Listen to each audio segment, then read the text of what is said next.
오늘 우리는 신앙생활에 나아가면서 기독교의 정신이 무엇인가, 오늘 우리 신자는 무엇을 믿고 살아야 하는가 하는 것들을 우리가 깨달아갑니다. 과연 내가 하나님을 믿을 때 성경에서 무엇을 깨닫고 믿고 있으며 세상에 무엇을 전하고 무엇을 보여주고 있는가 하는 것입니다. 사람들이 많이 교회를 다니고 있지만 착각을 합니다. 자기가 지금 잘 믿는다고 착각을 합니다. 근데 주님은 분명코 천국에 알곡과 쭉정이가 분명히 있다. 가라지와 또 진짜 곡식이 있다. 양과 염소가 있다. 회칠한 무덤이 있고 거기에 진짜 살아있는 생명이 있다. 주님 자꾸 말씀을 하신 것을 명심해야 돼요. 근데 대다수 사람들이 자기가 그 속에서 잘 믿는 사람으로 착각을 하고 있다는데 여기에 문제가 있다는 거죠. 진짜 잘 믿는 사람은 자신이 애통하면서 자기가 지옥에 갈 것을 분명하게 예측을 하고 애통을 하고 하나님 앞에서 울부짖고 거룩하게 살라고 하는데 가짜들은 전혀 태평합니다. 태평해. 그리고 전혀 두려워하지도 않고 지금 현재 자신이 잘 살고 있다. 자신의 생각을 강화시키고 있어요.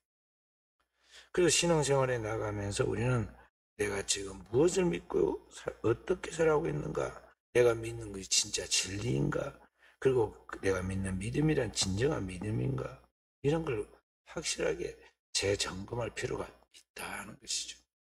그러니까 자신이 생각할 때 자기가 괜찮은 사람이 맞아요. 남들이 볼 때는 그 사람이 아니다고 생각하고 몰라요. 그렇다면 주님이 볼 때는 어떠하겠어요? 사람이 보기에도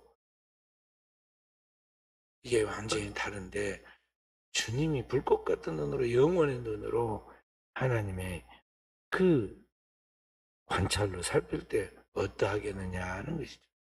그래서 그러면서 확실하게 알게 하려고 주님은 요한복음의 말씀을 통해서 우리에게 그 진리를 확실하게 깨닫게 하고 새로운 은혜를 주시는 것입니다.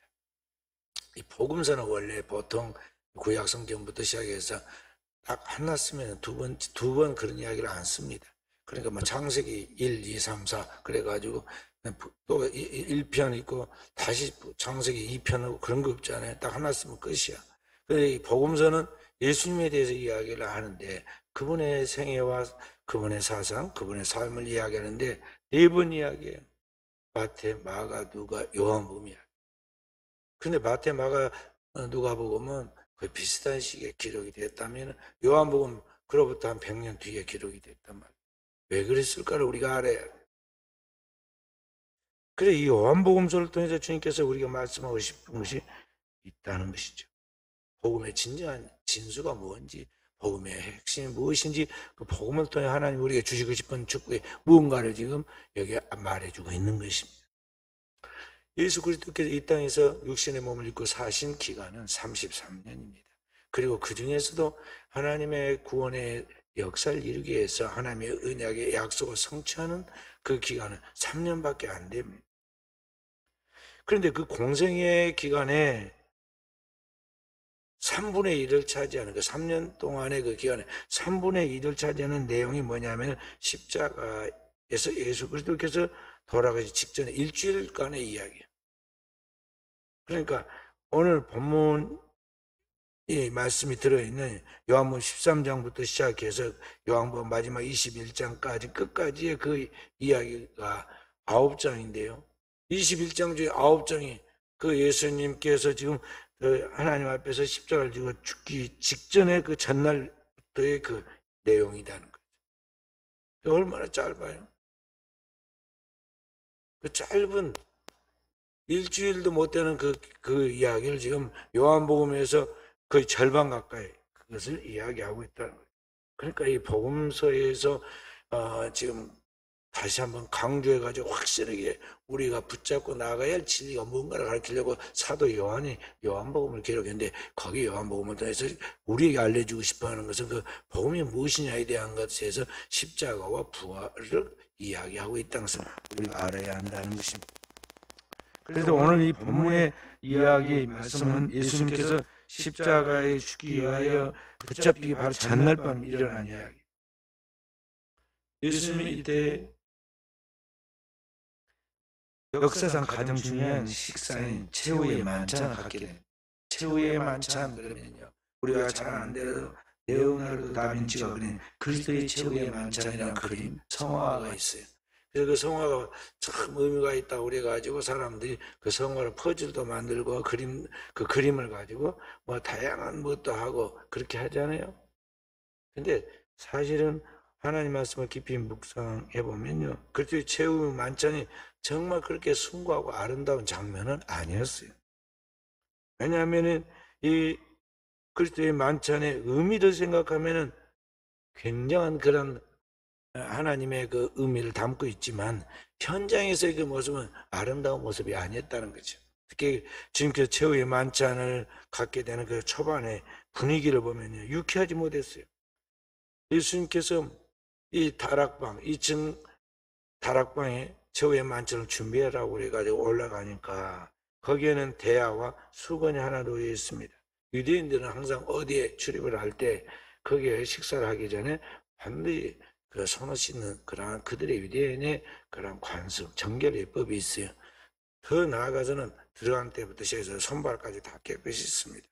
그런데 그렇게 이제 씻을 수 있도록 대야와 수건을 갖다 뒀는데 문제는 거기에 12제자가 있었는데 아무도 나서서 예수님께서 손을 씻으시도록 발을 씻으시도록 그런 걸 하지 않았다는 것이죠. 서로 눈치만 보고 있어요. 왜 그랬느냐?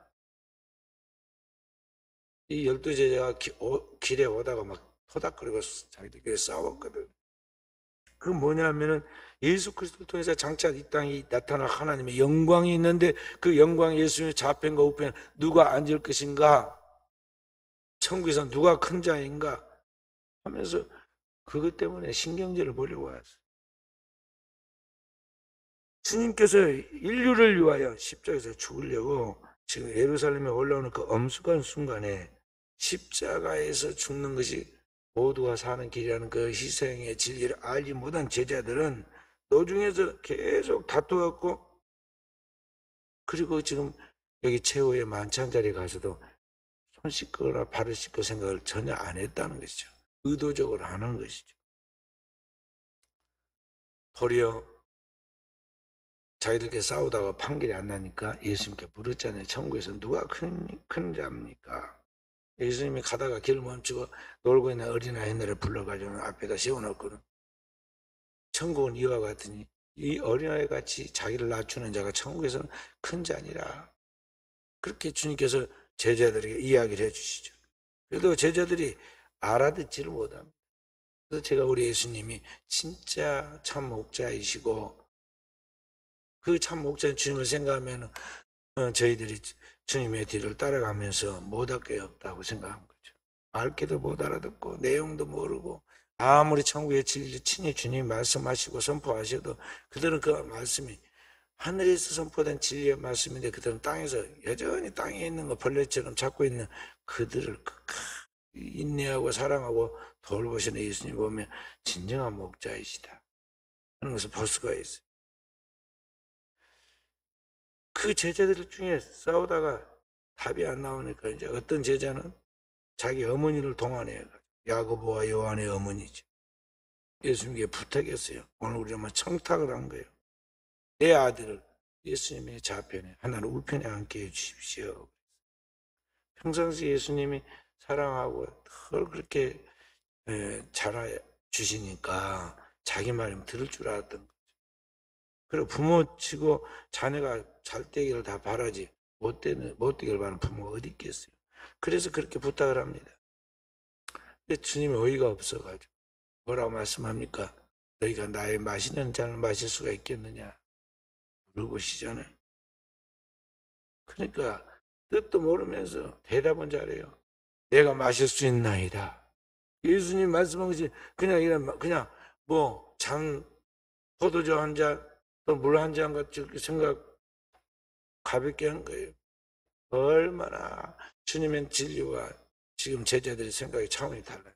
주님이 말씀한 것이 십자가에 쓴 잔이고 그것은 고난의 잔이고 십자가에서 피 흘리는 피의 그러한 죽음의 잔을 말하는 것인데 할 수 있나이다. 다른 제자들은 이게 죽는 자리인지 모르고 말이죠. 그렇게 자기 어머니를 통해서 좌편과 우편에 앉게 청탁을 했다는 걸 알고는 다른 제자들은 막 길길이 날뛰고 미워하고 비난하고 심기가 많이 불편해 있었죠.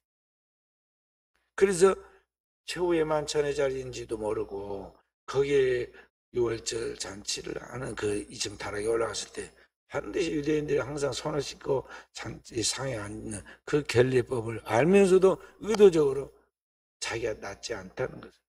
이건 종이 하는 것이니까 낮은 사람이 해야 한다고 생각하고 베드로부터 시작해서 제일 나이가 어린 요한까지 예수님의 손도 발도 안 씻겠죠. 양보하기가 싫은 거예요. 그리고 식사에 아주 당당하게 식사에 임하잖아요. 그래, 인간 내면 속에 있는 교만, 탐욕, 인간 속에 있는 이것이 얼마나 강한 걸 알아야 돼. 우리는 겉으로는 다 사람 좋다고 그러고 A로 참 좋은 사람이라고 서로 이야기를 하지만은요, 인간 내면 속에 있는 그 부패한 이 죄악성은 마치 독사의 머리처럼 절대 고개를 숙이지 않아요. 곧 인류를 위하여 십자가의 제물이 되기 위하여 오신 예수님은 자기의 죽음을 알고 있었기 때문에 끝까지 이렇게 난 것이 너무 좋지 않다고 생각했습니다. 그래서 그 분위기를 좋지 않기 때문에 이 하나님의 나라의 진리를 마지막까지 가르쳐야겠다 생각하고는 주님께서 일어나시죠. 그리고 제자들의 발을 씻기십니다. 깨야겠다는 거죠. 제자들의 마음속에 있는 이 죄의 근성, 인간의 내면에 잠재있는 이 교만을 깨야겠다는 거죠. 아무도 서로 양보려 하지 않는 이 제자들 속에 아주 독사의 머리처럼 딱 도화리를 들고 거기 있는 그 교만을 깨뜨려야겠다는 것이죠. 어떻게 깨뜨리냐? 주님이 그들을 섬김으로써, 사랑으로 섬김으로써 그들 안에 내재되어 있는 그 원죄, 교만의 원죄를 깨뜨려야겠다고 주님께서 결심을 하십니다. 만약 깨뜨리지 않으면, 깨지지 않으면 가룟 유다가 12제자였지만 가룟 유다가 망한 것 같이 결국에 망해버릴 것이라는 것. 그 속에 있는 죄의 권세가 깨지지 않으면 결국에는 유다처럼 태어나지 않음만 못하고 지옥에 떨어지게 될 것을 알기 때문에 주님께서는 이 제자들의 교만을 깨뜨리려고 세족식을 지금 허용했다는 것입니다. 그래서 예수님이 오늘 여기 제자들의 발을 씻기는 이 사건, 이걸 세족식이라고 그러죠. 사건은 오늘 우리 인간의 상태가 얼마나 죄로 가득 차 있는 그런 존재인가, 인간의 모습, 나의 실체가 얼마나 원죄, 그 교만으로 꽉 차 있는가. 아무리 교회를 다니고 몇십 년을 예수를 믿고 그리고 교회에서 직분을 맡아도 왜 나는 변하지 않는가, 쉽게 변하지 않는 내 속에 있는 이 독약과 같은 이 죄악을 보라는 것입니다. 그래서 주님께서는 이걸 깨뜨리라고 죽음보다 큰 사랑을 몸소 보여주시죠. 그래서 예수님이 그것을 이루기 위해서 식탁에 앉았다가 일어나서는 겉옷을 벗고 종처럼 허리에다 수건을 들고 대야를 가지고 제자들의 발을 무릎을 꿇고 씻기기 시작합니다. 근데 갑자기 분위기가 진짜 이상해지고 당황하기 시작했습니다. 그래서 나이 많은 베드로가 많은 자부터 작은 자까지 하나하나 씻기는데 베드로가 절대 제 발을 씻기면 안 됩니다. 씻을 수 없습니다. 막 아주 겸손한 것 같이 그러잖아요. 주님 뭐라고 말씀하세요? 내가 너를 씻기지 않으면 내가 나와 상관이 없느니라. 또 갑자기 변해가지고 시몬 베드로가 주여 발뿐만 아니라 머리도 씻겨주십시오. 또 지나치게 또 나가잖아. 그러니까 말귀를 못 알아들으면요 그럴 수밖에 없어요. 예수님은 하늘의 것을 말하는데 저희도 맨날 땅의 생각을 하거든. 그게 우리의 모습입니다. 우리의 모습. 그러니까 자기가 알고 있다 생각하는 그게 얼마나 내가 무지한 걸 알아야 돼요.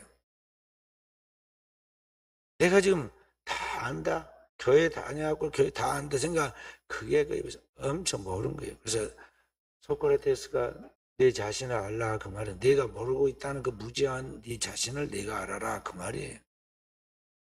내 주제를 알아라. 제발 내 분수를 알아라 그런 말이거든. 그 제자 베드로가 예수님께서 나와 상관이 없다니까 이제 막 들이밀잖아요. 예수님 제자들의 발을 씻깁니다. 그리고 수건으로 그들의 발을 닦아줍니다. 제자들이 숙연해졌습니다. 지금까지 역사 속에 스승이 제자들의 발을 씻겠다는 기록은 없거든요. 예수님께서 그들의 주님이시고 그리고 그들의 스승인데 최후의 만찬의 자리에서 식탁에 앉기 전에 종들이 하던 그것을 예수님이 친히 자기들의 발을 씻기는 것을 보면서 그 주님이 사랑으로 가득 찬 겸손한 행위를 보면서 섬기는 그런 모습을 보면서 자신들 안에 들어있는 죄에 대한 그 이기적인 권세가 깨져 나가기 시작하죠. 사랑보다 더 큰 힘은 없어요. 주님 끝까지 사랑하고 끝까지 겸손하고 끝까지 섬기니까 그 완악하고 강팍한 사람들이 다 무너진 것이죠. 그래서 모든 가장 선한 사람까지도 구원하기 위하여 주님께서 자신을 그들의 대속물로 희생하신 그 주님의 십자가는 바로 이런 섬김을 우리에게 지금 보여준 거예요. 그래서 마가복음 10장 45절 보면 인자가 온 것은 섬김을 받으려 함이 아니라 섬기려 하고 자기 목숨을 많은 사람의 대속 제물로 주기 위하여 왔다고 그렇게 말씀한 것입니다. 그런 섬김의 삶, 그런 사랑을 통해서만 이 죄의 근성, 죄의 악한 그런 그 권세가 깨어져 나가는 것이지, 아무리 감옥을 튼튼하게 만들고 빠져나갈 수 없는 감옥을 만들고 저 북한같이 나라 전체가 온통 포로 수용소 같이 돼가지고 끌고 다니도 인간이 변하는 게 아니에요. 변하는 척, 순종하는 척, 또 사랑하는 척 그렇게 위기를 모면하기 위해서 그렇게 하는 뿐이지 결국에는 보면은 그게 딱 나타납니다. 그래서 북한에서 보면은 끊임없이 그 공산주의 국가들은요 숙청을 하는 이유가 그거예요. 근데 그 숙청을 할 때 저 밑에 있는 사람이 숙청한 게 아니에요. 가장 가까이 있는 것 같고 가장 충성을 갖고 가장 제일 옆에서 충성을 다한 2인자 같은데 그 사람을 숙청을 해요. 왜 그래요? 사람이란 아무리 잘 위장을 하고 아무리 다 잘 이렇게 꾸며도 나중에는 다 벗겨져서 보이게 되었고 있어. 물들이도 흰머리 다 보이듯이 나중에 보인단 말이죠. 그래서 충성하고 또 충성할 때도 그분도 컨디션이 안 될 수도 있고 기분이 안 좋을 수도 있고 또 몸이 피곤해서 안 따를 수도 있어. 근데 그걸 딱 보면서 아 너는 본래 그런 놈이구나 그러면서 말이죠 숙청을 해버려. 네, 그런데 숙청이 뭐 단순한 것입니까? 쥐도 새도 모르게 다 죽인다. 소련의 스탈린 때는요 4,500만 명을 죽였다고 그래요. 그러니까 그렇지 않아도 인구가 그렇게 많지도 않은데 북한에서 산하제 안 하는 것도 아니에요. 그런데 인구가 안 불어나잖아요. 끝없는 숙청의 반복이에요. 그러니까 인간을 변화시키고 나가는 것은 이런 제도나 무력이나 인간의 폭력을 된 게 아니다 하는 것이죠. 인간의 진정한 변화는 오늘 주님이 하신 그대로 겸손의 참, 그 사랑의 섬김, 그 섬김만이 오늘 우리 안에 가득 차 있는 이 이기적인 죄의 권세들, 교만들, 그러한 원죄가 깨지게 된다는 것이죠. 오늘 우리는 주님을 따라가는 하나님의 백성으로서 주님이 제자들의 발을 씻기는 이 모습을 보면서 기독교의 진정한 정신이 무엇인가를 배우게 됩니다. 또 우리가 신자로서 주님을 따를 때 어떻게 사는 것이 진정 축복받는 것인가 하는 것을 이 말씀을 통해서 우리가 확실하게 깨달을 수가 있다는 것이죠. 그래서 그런 배경 속에서 오늘 세 가지 하나님의 말씀을 우리가 배우도록 하겠습니다. 첫째는 하나님은 우리가 진심으로 높아지기를 원하신다 하는 것이죠. 오늘 여기 1절 말씀 함께 우리 읽어봅니다. 13장 1절 말씀. 유월절 전에 예수께서 자기가 세상을 떠나 아버지께로 돌아가실 때 이런 줄 아시고 세상에 있는 자기 사람들을 사랑하시되 끝까지 사랑하시니라. 아멘. 오늘 주님께서 우리를 사랑하시되 끝까지 사랑하시고 우리를 갖다 계속 섬겨주잖아요. 그 섬겨준다는 게 뭐냐면 우리를 높여준다는 거예요. 주님은 종이 되고 주님은 우리를 위한 그 대신 속지 않은 제물이 되어서 희생하여 죽더라도 우리를 세운다, 높인다, 살린다는 거예요. 그래서 주님의 뜻은, 하나님 뜻은 뭐냐면 우리가 진심으로 높아지는 거예요. 신명기 28장 1절에 보면요, 하나님을 경외하는 너희에게 세상 모든 민족에게 뛰어난 이름을 주사. 오늘 우리가 세상의 꼬리가 되지 않고 머리가 되야 돼. 모든 민족적으로 세계적으로 뛰어난 사람이 되고 그렇게 쓰임받기를 원하신다는 것입니다. 주님은 우리가 학생이 아니라 선생이 되기를 원하고 사탄의 종이 아니라 하늘의 하나님의 자녀가 되기를 원하시는 분이세요. 땅에 속하지 않고 하늘에 속하기를 원하세요. 하나님은 우리가 그리스도처럼 주와 선생이 되어서 모든 사람과 천사들에게 영광 받기를 진심으로 원하신다는 것입니다. 그래서 우리가 하나님의 사랑을 받되 세상 끝까지 사랑받기를 원하시고 하나님이신 그리스도가 우리를 무릎을 꿇고 그 발을 씻어 주실 만큼 우리를 높이고 승기되도록 이렇게 하기를 원하신다는 것을 우리가 알아야 한다는 것이죠. 그리고 우리가 지금 고착관념을 하는 것이 하나님은 우리를 미워하고 잘못되기를 바라고 우리에게 안 좋은 그러한 것을 줄 것 같이 그렇게 예견하고 생각하고 하는 것은 그건 전혀 하나님의 뜻이 아니에요. 요한 3서 2절에 성경에도 뭐라고 그랬습니까? 사랑하는 자여 내 영혼이 잘된 같이 내가 범사에 잘되고 강건하기를 원하노라 그랬잖아요. 하나님 우리가 잘 되기를 바라고 그것이 온전하게 영혼 육간의 환경까지 우리가 영원히 잘 되기를 바라는 게 아버지의 뜻이다 하는 것이죠. 두 번째로 우리가 그렇게 높아지려면 먼저 낮아져야 한다는 것을 가르치고 있어요. 그래서 4절 5절 말씀입니다. 함께 4절 5절. 저녁 잡수시는 자리에서 일어나 겉옷을 벗고 수건을 가져다가 허리에 두르시고 이에 대하에 물을 떠서 제자들의 발을 씻으시고 그 두르신 수건으로 닦기를 시작하여. 아멘. 주님께서 지금 실제로 주님 말씀만 하면 되잖아요. 야 너희들 왜 그러느냐. 진짜 서로 발을 씻어라. 베드로야 동생도 발 씻겨라. 그렇게 말씀하셔도 되지만 주님 그렇게 하지 않으셨어요. 자신이 친히 제자들의 발을 무릎 꿇고 씻었다는 것입니다. 거기서 통해서 주님께서 우리에게 말씀하신 우리가 진정으로 높아지려고 하면 먼저 낮아져야 한다는 것을 가르치고 있다는 것이죠. 마가복음 10장 42절부터 45절에도 그 주님께서 이야기하면서 너희 중에 으뜸이 되고자 하는 자는 먼저 남의 종이 되어야 하리라. 교회 다니면서도 늘 자존심 상해하고 기분이 나빠한 게 뭐냐면요. 자기를 알아주지 않고 높여주지 않고 자기를 갖다가 인정해 주지 않는다.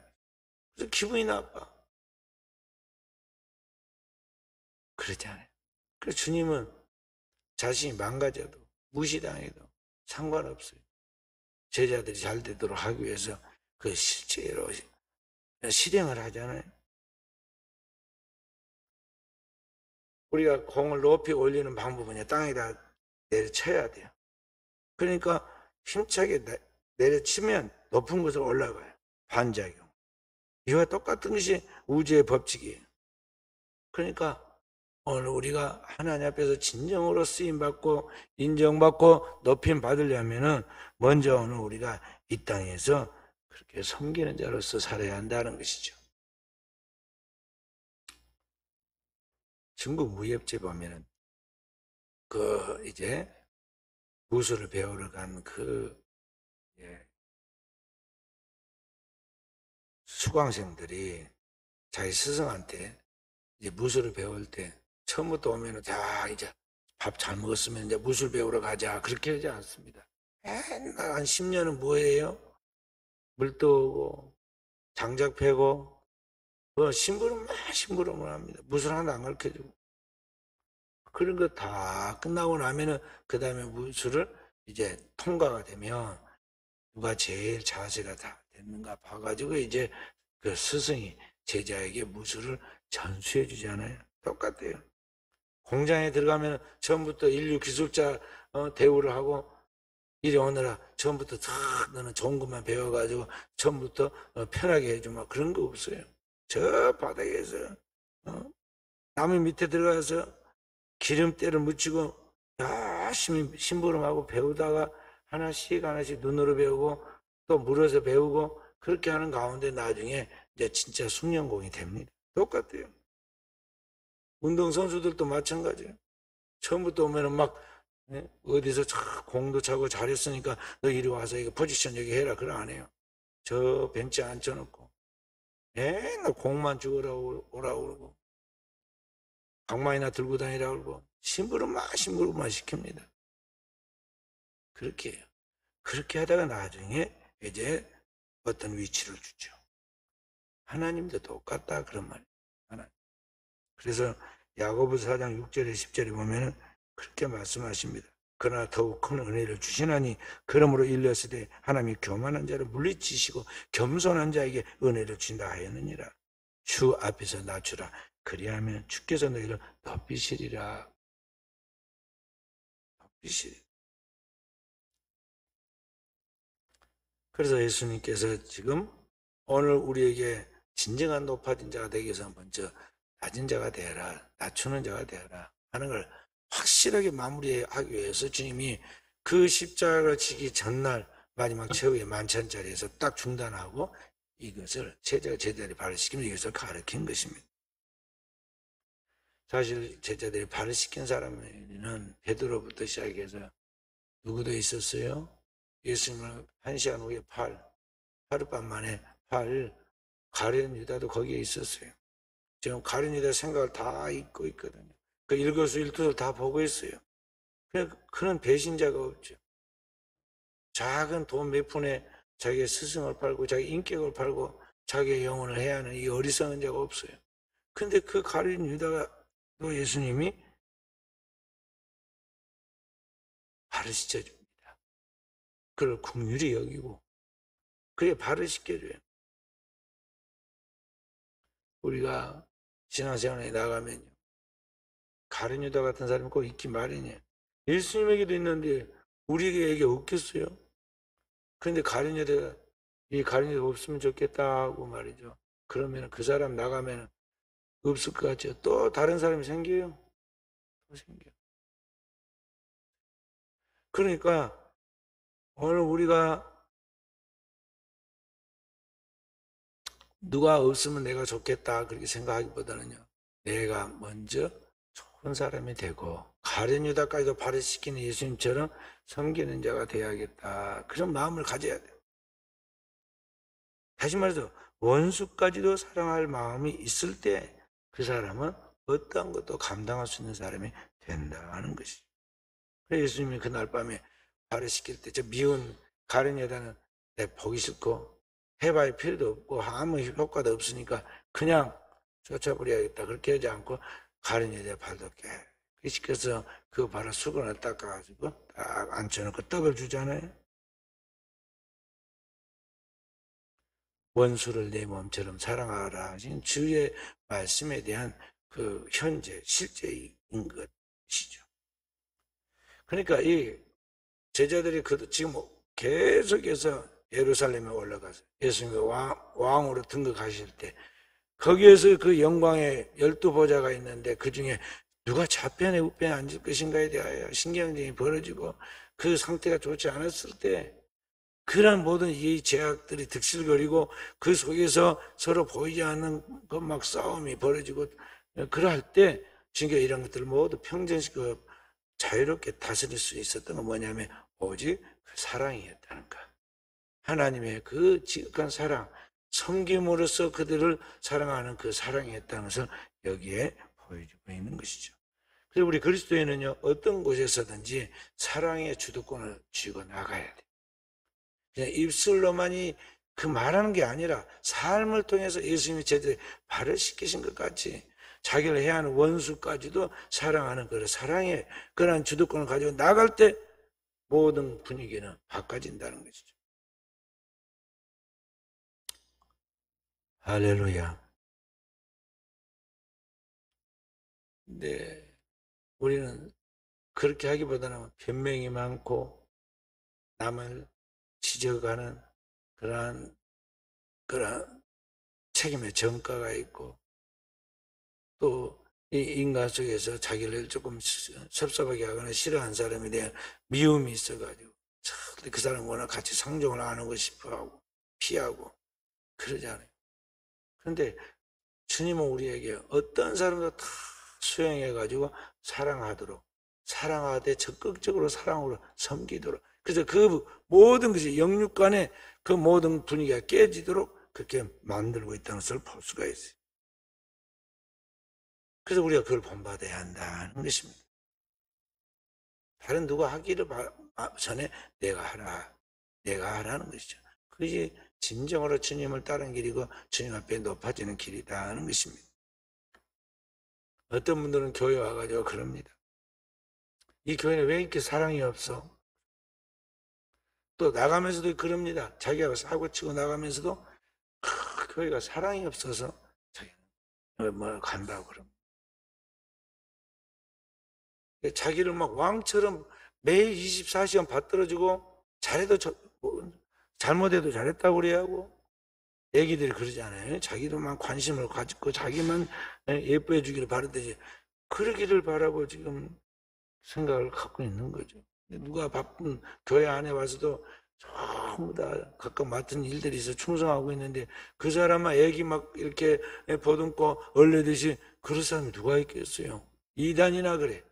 이단이나 타락하에 넘어뜨리려고 이단이나 가짜로 그렇게 하지 정상적인 교회는 가면은 오고 가는 거 알아서 해요. 다. 진짜 최신자만 처음에 등록할 때 꼬치꼬치 물어가지고 이렇게 등록시키지. 나머지는 이제 알아서 해야 돼. 그러니까 이게 이제 사람들은 교회에서 사랑받는 자가 누구이고 사랑하는 자가 누구인가에 대해 누가 도대체 주는 자인지 사랑을 줘야 할 자인지 그런 것을 전혀 모르고 저 아무 생각 없이 자신만을 생각하는 거죠. 아기같이 철없는 아기같이 그렇게 해서 교회 가서 자기를 갖다가 지금 몇 주를 갔는데 누가 깊이 이렇게 사랑해 주지 않은 것 같으니까요. 그런 소리를 예를 들어서 할 수가 있어요. 그래서 오늘 우리 그리스도인들은 이러한 어떤 그 사회와 함께 교계의 그런 사회와 함께 그 사람들의 심리를 잘 이해하고 우리가 어떻게 할 것인가에 대하여 먼저 우리가 섬기는 자로서 항상 모든 사람을 대해야 한다는 것, 종이 되어서 섬겨야 한다는 것을 늘 중심을 가지고 있어야 해요. 옛날 어느 목사님이 쓴 설교집에 보면 그 제목이 뭐였냐면요. 친절한 교회를 찾아 방랑의 길을 떠난 한국 교인들 그런 책이 있었어요.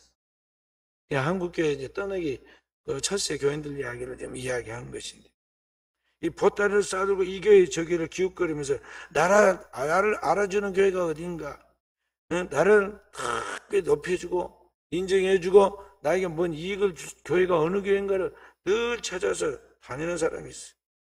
누가 내 마음에 썩 들게 변함없이 나를 사랑해 줄 것인가 잘하다 못하다 이런 것만 찾고 다니는 교인들이 옛날에도 있었다는 거죠. 오늘날도 역시 마찬가지. 근데 아기를 탓할 수가 없잖아요. 아기는 아기일 뿐이에요. 아기는 자기가 최고인지 알아요. 할머니도 할아버지도 아빠도 엄마도 삼촌도 다 자기만 보고 자기만 예뻐해야지.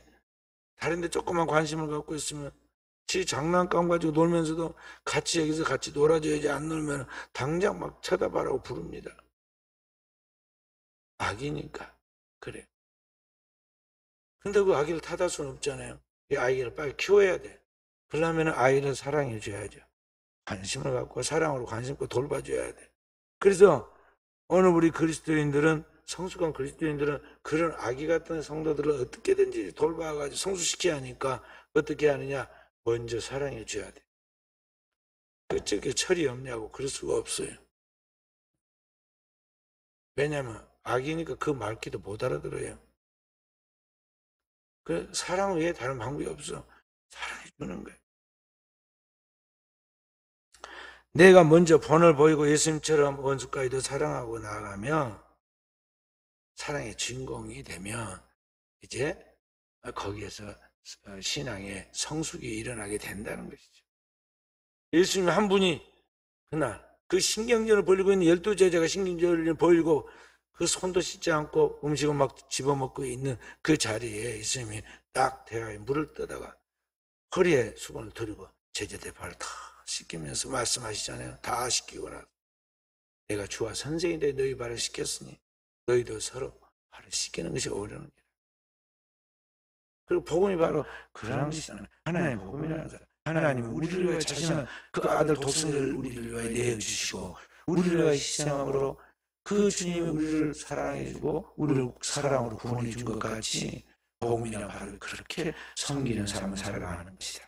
내가 희생하는 것이다. 내가 쳐주는 것이다. 내가 손해보는 것이다. 하는 것을 주님이 오늘 여기에 자신의 삶의 샘플을 통해서 제자들에게 보여주고 너희도 이렇게 행하는 자가 될 때 복이 있다고 말한 것입니다.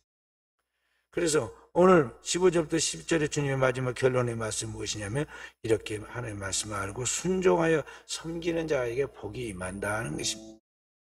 15절부터 17절 말씀 다시 읽어봅니다. 내가 너희에게 행한 것 같이 너희도 행하게 하려 하여 본을 보였노라.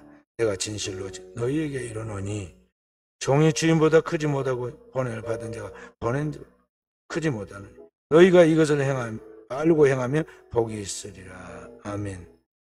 그러니까 진리를 알고 그 의미를 아는 가운데서 그렇게 순종해서 나간다면 그것이 반드시 내게 복이 된다고 말한 것입니다.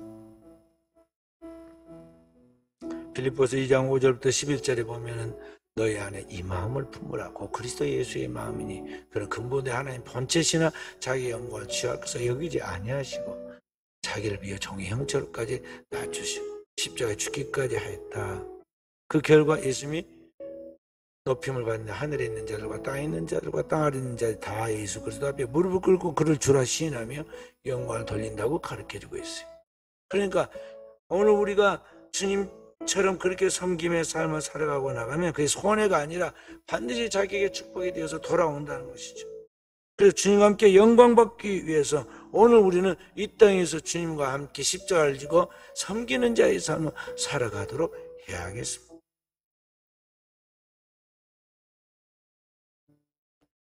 그래서 세상 온통 교만한 자 천지입니다. 교만한 자들 천지예요. 그런데 그 속에서 그리스도인은요, 교만은 패망의 선봉인 줄 알고 거만하면 망한 줄 알고 오늘 우리는 늘 그 앞에서 겸손한 자로 주님이 우리를 섬겨주신 것 같이 섬기는 자로서 나가도록 해야겠습니다. 우리 한국 사람들은 어떻게 나이 자랑을 하든지 말이죠. 내가 나이가 몇인데 젊은 것들이 버릇이 없고 동생이 되었고 뭐 어쩌고 막 하면서 크잖아요. 그리고 어린 아이들도 따라해요. 자기들끼리 조그만 아이들도요. 누가 언니고 누가 동생이냐고 막 따집니다. 그런데 먼저 섬기는 자가 되어봐야 돼. 섬기는 자로서 정말 이렇게 나아가면요. 인자 무적이라고 그랬어요. 어진 자에겐 적이 없다고 그랬어요. 섬기는 자에게 뭐 말할 사람이 없어. 근데 우리 한국에는 그게 잘 안 돼가지고 항상 다툼이 생긴 거 아니겠어요? 먼저 손을 내밀고 먼저 인사를 하고 먼저 사랑을 해주는 것이 그게 뭔 흠이 나요? 특히 강한 자가 나이 많은 자가 또 세상에서 더 유명한 자가 겸손하게 섬기면 그게 모든 사람을 행복하게 만드는 것인데 내가 먼저 고개를 숙이고 내가 먼저 인사를 한다. 또 상대가 나보다 나이가 어린데 나한테 인사를 하는데 내가 먼저 인사를 해야 이런 식으로 나가니까 오늘날 그 사이가 너무 피곤한 사이가 되는 거예요.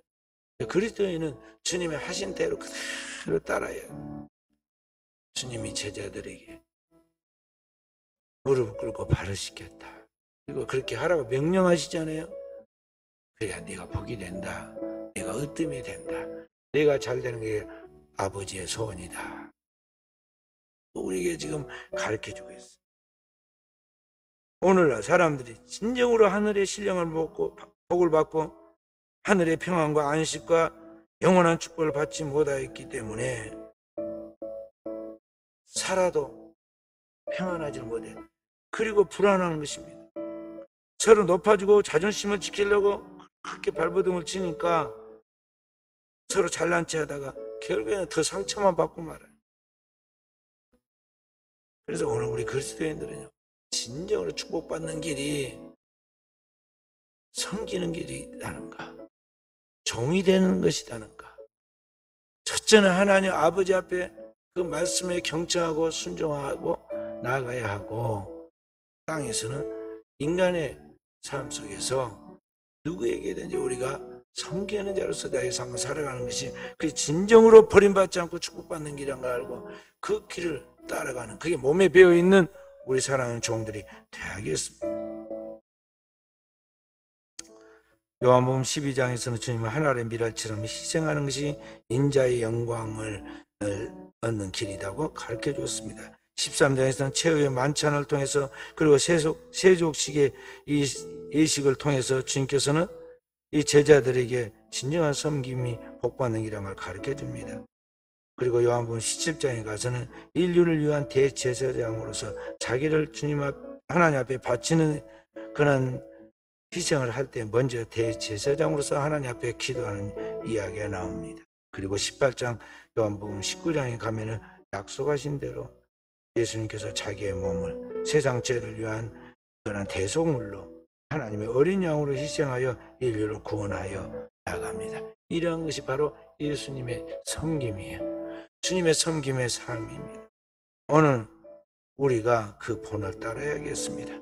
예수님이 우리를 섬긴 것 같이 우리도 또한 그 주님의 섬김을 따라 묵묵히 어떤 가운데서 따지지 말고 판단하지 말고 악인과 선인을 구별하지 말고 이게 이성적이니 합리적이니 그냥 모순을 따지지 말고 모든 것을 초월하는 마음으로, 모든 것을 사랑하는 마음으로, 모든 것을 하나님을 믿는 마음으로 순종하고 섬기되 주님께 하듯 하라 하는 것입니다. 주께 하듯 하라. 항상 상대편에 될 때 저분은 주님이다 그렇게 생각하고 주님에게 대하듯 하라는 거예요. 그러면 문제가 없어. 또 저와 우리 사랑하는 성도들이 그러한 섬김의 삶을 실천해 나가므로 우리의 삶의 공동체가, 그리고 우리가 머무르는 그런 가정과 직장과 삶의 현장들이 하나님의 나라의 그러한 평강이, 하나님 나라의 그 아름다운 화목한 그런 역사가 나타날 수 있기를 주님의 이름으로 축원드립니다.